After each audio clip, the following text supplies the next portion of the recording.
This is the a7S II review.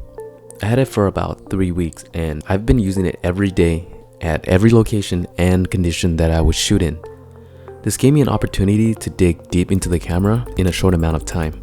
Let's get the packaging out of the way. Important things are camera body, 2 batteries, charger, a USB charger, a strap, and the port protector. The a7S II shares the same body with the current Mark II family of Alpha 7 cameras. It's remarkably solid in the hands, and I appreciate the matte texture more opposed to the glossy version on the a7S.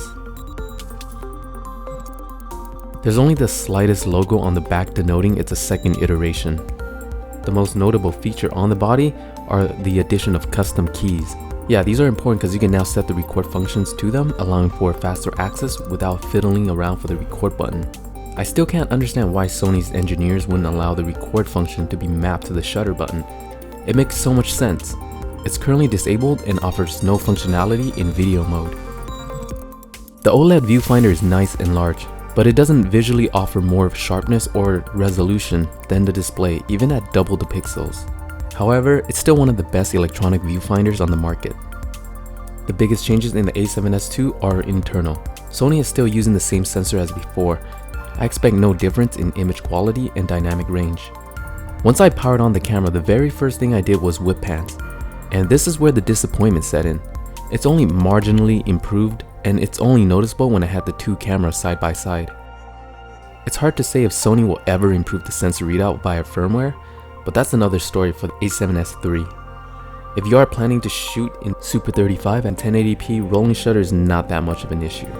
Probably the most requested feature from every a7S owner is the ability to shoot 4K internally. The a7S II can now shoot at 3840 by 2160 UHD. The 4K image can look really good depending on what you're shooting and how you're shooting it. But I felt the images were extremely hampered by the limitations of the XAVCS compression.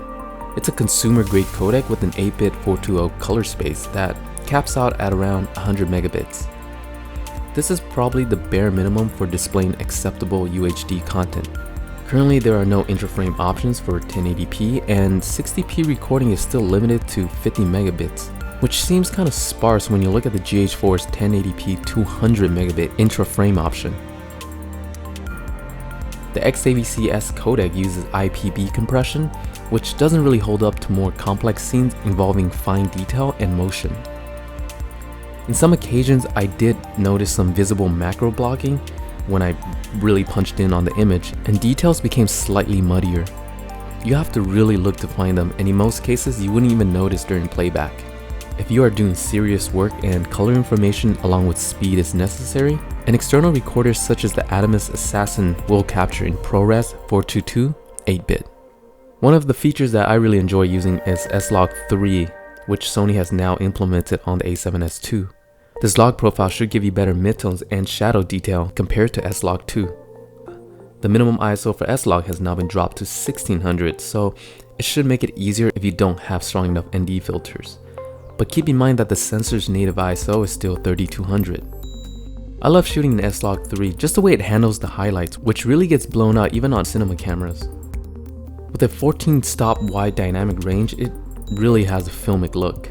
But even at native ISO, S-Log can be very noisy if you don't expose it correctly. I find that if you expose 2 stops over, you tend to get the cleaner image.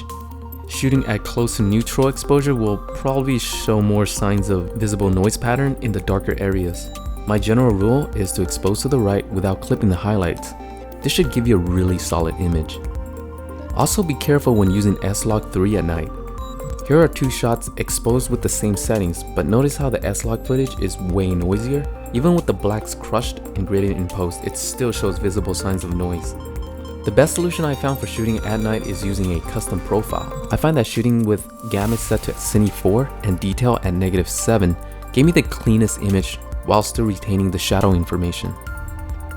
If you do shoot S-Log in darker areas, make sure to expose 2 stops over without clipping to avoid the massive amount of noise.